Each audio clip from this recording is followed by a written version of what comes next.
કરું છું, હું જ કરું છું, તો આ શરીર જ્યારે રૂગ્ણ થઈ જાય, વ્યાધિગ્રસ્ત થઈ જાય, ત્યારે કેમ તમારાથી કંઈ થતું નથી? હોસ્પિટલના એક ખાટલા પર જ્યારે આ શરીર પડેલું હોય, મોટામાં મોટો ડૉક્ટર પણ કહેતો હોય કે મેં અમારી પૂરી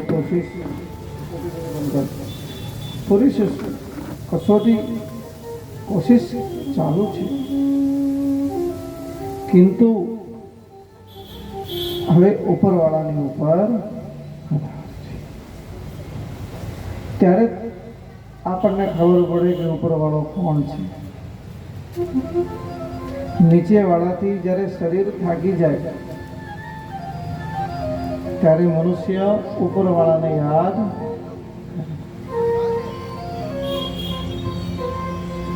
એટલે 101 રહેતો હોય તો 202 વાળાને નહીં.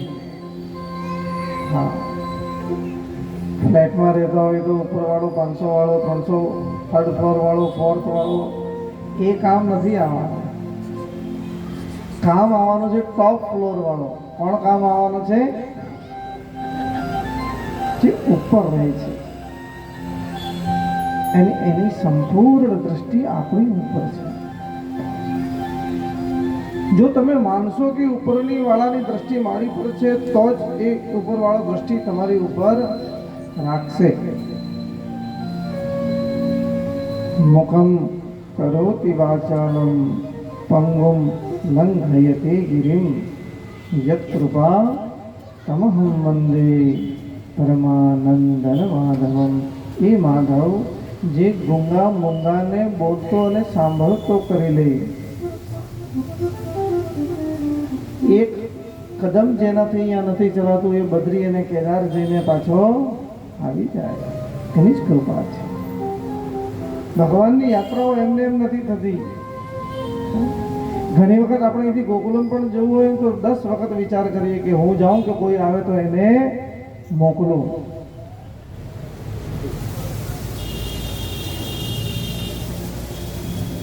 અને એવી કેદારનાથ, જગન્નાથમાં આપણે જ્યારે મોટા મોટા દેવ તીર્થોમાં જઈએ અને ત્યાં આટલી અનંત ઘણી ભીડ હોય, છતાં પણ એ ભીડમાંથી કતરાઈને બહાર નીકળીને એ ભગવાનના પરમ દર્શન કરવાની આ આંખોને એટલી અતૃપ્તતા હોય છે કે જ્યાં સુધી આ આંખો એને જોતી નથી ત્યાં સુધી આંખોની ક્ષુધા અને તૃષા તૃપ્ત થતી. જે શરીર તમારું ઘરમાં થાકી જાય છે, એસીમાં બેઠા બેઠા થાકી જાય છે, એ એટલી મોટી ભીડમાં ભગવાન તમને થાકવા દેતો. ઘરમાં માણસ નિરાશ બની જાય, ખાવાની, પીવાની, ઓઢવાની, પહેરવાની દરેક વસ્તુઓ ઘરમાં છે, છતાં પણ ઘરમાં મન લાગતું, મન નિરાશ થઈ જાય. એ જ વ્યક્તિ જ્યારે બહાર તીર્થધામમાં ગયો હોય, બદ્રી, કેદાર, વિશાલ ગયો હોય, ખાવાનું ન મળ્યું હોય તો પણ વાંધો નથી, વરસાદ પડે તો પણ વાંધો નથી, ઠંડી પડે તો પણ વાંધો નથી, ગરમી પડે તો પણ વાંધો નથી. કેમ કે એની કૃપા છે. પંગુમ લંઘયતે ગિરિમ. જો એક ન ચાલનાર વ્યક્તિને પરમાત્મા ગિરિનું રોહણ કરાવી શકતું હોય તો આપણે તો એના કરતાં ભગવાનની કૃપાથી અંગ અંગ આપણા હલન ચલન કરનારા છે. એ પરમાત્માની જ્યારે કૃપા આ શરીર પર થાય છે ત્યારે ભગવદ રૂપી સાધુના દર્શન થાય છે, તીર્થના દર્શન થાય છે, બ્રાહ્મણોના દર્શન થાય છે, ગાયના દર્શન થાય છે. તમે જ્યારે ઘરથી કોઈ વિશેષ કાર્ય કરવા નીકળો છો અથવા તો રૂટીનમાં પણ જ્યારે કોઈ કામ કરવા તમે નીકળો છો ને એ સમયમાં કોઈ ગાય નીકળતી જોવાઈ જાય, કોઈ શ્વેત સફેદ કૂતરો જોવાઈ જાય, બ્રાહ્મણના દર્શન થઈ જાય, કોઈ સદગતિ આત્મા નીકળતી જોવાઈ જાય, તો વિચાર કરી લેવું કે તમારું કામ ભગવાને કરી દીધું છે. આ એના સુકન છે. જે સ્થાનમાં પરમાત્માના અંશ રહેલા હોય એ સ્થાનના અંશના દર્શન કરવાથી આપણા પરિવારના વંશની અંદર પરમાત્માની કૃપા પ્રાપ્ત થાય છે. એક પાઠશાળા ચાલતી હતી. એ પાઠશાળામાં એક ગુરુજી નિત્ય વિદ્યાર્થીઓને ભણાવે અને જ્યારે કોઈ ક્રમ પૂરો થઈ જાય તો એની પરીક્ષા લેવાનું આવે.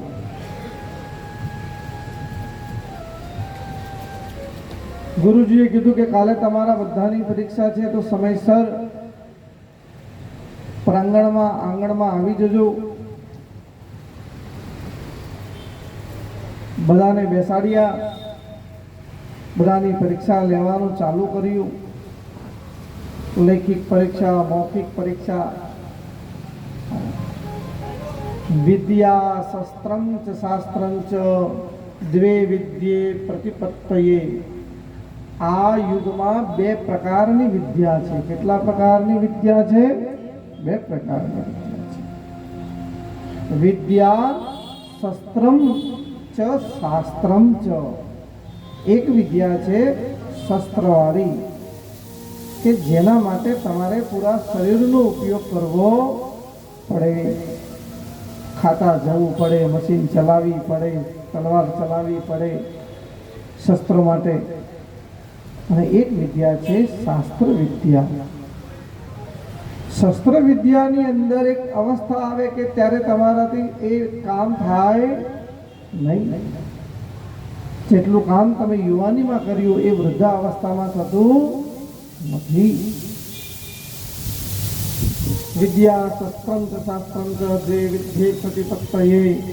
શસ્ત્ર વિદ્યા જ્યારે ઉંમર થાય એમ એ વિદ્યા ધીરે ધીરે અસ્ત થતી, ધીમી થતી જાય છે. તલવાર ચાલક હોય, ધનુર્વિદ્યાનો ધારી હોય, એ ધીમે ધીમે પોતાને એ વિદ્યા દ્વારા એ ધીમો થતો જાય.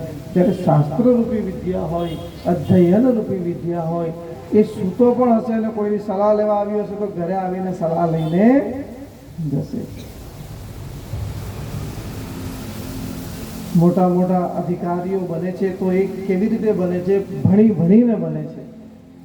24 કલાકમાંથી 18 કલાક, 20 કલાક આઈએએસ, આઈપીએસ, યુપીએસસીની, જેટની, નીટની છોકરાઓ વાંચીને આંખના ડોળા બહાર કાઢે ત્યારે જઈને એને એ સ્થાન પદ પ્રાપ્ત થાય છે. એમને એમ એ સ્થાન પ્રાપ્ત થતું નથી. કેટલા ચોપડા વાંચી કાઢ્યા હોય ત્યારે એક એવું સ્થાન પડે કે એ જ્યાં જાય એની આગળ પાછળ 4 ગાડીઓ ફરતી થાય. વિદ્યારૂપી ધન, જે વ્યક્તિ વિદ્યાનું ગ્રહણ કરે છે બાળકોના માટે ખાસ, હંમેશા ભણવામાં આળસ કરવું નહીં. જે ભણ્યો નથી ને એને બધાનું સાંભળવું પડે છે. પ્રથમે નારજિતા વિદ્યા. પહેલું ચરણ કોનું છે? બાળકો માટે ભણવાનું છે કે જા સ્કૂલ જા, ભણવા જા, આ ભણ તે ભણ. દ્વિતીય નારજિતમ ધનમ. જે પહેલા ચરણમાં ભણી શકતો નથી તે બીજા ચરણમાં ધન પણ કમાવી શકતો નથી. કમાવી શકે? પેકેજ કોને મળે? 8 પાસ વાળાને, 10 ફેલ વાળાને, 12 વાળાને કોઈ પેકેજ મળતા નથી. આઈટીના ક્ષેત્રમાં જાઓ, ઘણા બધા કોમ્પ્યુટર સાયન્સના ક્ષેત્રમાં જાઓ, 40 લાખ, 50 લાખ, 1 કરોડ, 2 કરોડના પેકેજ છોકરાઓને આપવામાં. એની પ્રધાનતા નથી. એની અંદર જે ડિગ્રી એને પ્રાપ્ત કરી છે, જે વિદ્યા ગ્રહણ કરી છે, એ વિદ્યાની કિંમત, એ ઓનર એને આપે છે, એને નથી આપતો. તો જીવનમાં એટલું તો ભણી લેવું કે કોઈના નીચે રહેવું પડે નહીં. અમારા ગુરુજી કહેતા કે જે વ્યક્તિ 5 વર્ષ આનંદ કરે, 12 પછીના 5 વર્ષ આનંદ કરે, એને 50 વર્ષ દુઃખી થવું પડે. અને આ 5 વર્ષ જે તપસ્યા કરે એ 50 વર્ષ રાજ કરે. શું કરે? રાજ કરે. એ ગુરુજીએ દરેક વિદ્યાર્થીઓની પરીક્ષા લીધી અને દરેકને એક ફળ આપવામાં આવ્યું કે જા આ ફળ છે, આ ફળને ખાઈને બધા વહેલા આવો. પણ એક શરત છે. શું શરત છે? કે જ્યારે પણ તમે આ ફળ ખાઓ ત્યારે તમને કોઈ જોવું જોઈએ નહીં.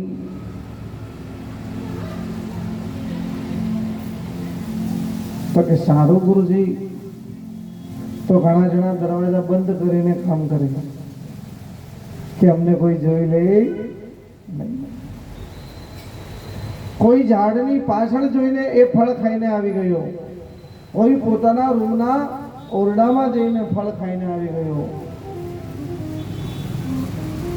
કોઈ આમ ગયો, કોઈ તેમ ગયો, કોઈ ઝાડીની પાછળ છુપીને ખાઈને આવી, કોઈ અડધો કલાકે આવ્યો, કોઈ કલાકે આવ્યો, કોઈ 2 કલાકે આવ્યો. પણ આવતા આવતા બધા જ આવી ગયા, પણ એક વિદ્યાર્થી આવ્યો નહીં. ગુરુજીનું દ્રષ્ટિ ફરી કે બધા જ જોવાય છે પણ એક શિષ્ય જોવાતો નથી. આજના સ્કૂલમાં તો ટીચર હાજરી પૂરે ત્યારે એને ખબર પડે કે વિદ્યાર્થી ગેરહાજર છે. ગુરુજી તો ખાલી નજર ફેરવે ને એટલે ખબર પડી જાય કે કોણ ગેરહાજર છે. એ ગુરુજી છે. ગુરુ કૃપા હિ કેવલમ શિષ્યમ પરમમ મંગલમ. જ્યારે ગુરુની કૃપા થાય ને, ગુરુ બલવાન તો ચેલા પહેલવાન. જ્યારે ગુરુ બલવાન હોય ને તો ચેલાને કોઈ ફિકર કરવાની જરૂરત નથી. જેવી રીતે પિતા बलवान હોય तो पुत्र पहलवान હોય ने, उसी तरह गुरु जब बलवान हो जाता है तो शिष्य ऑटोमेटिक पहलवान हो जाता है. एवा गुरु ने वंदन करिए.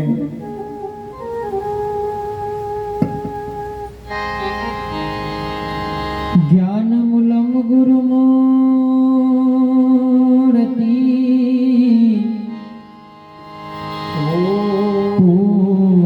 पूजामूलम गुरु पदम मंत्रमूलम गुरुवाक्यम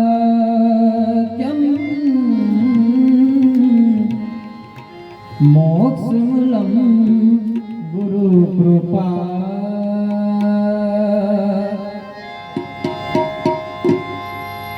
સદગુરુજીની કૃપા વિના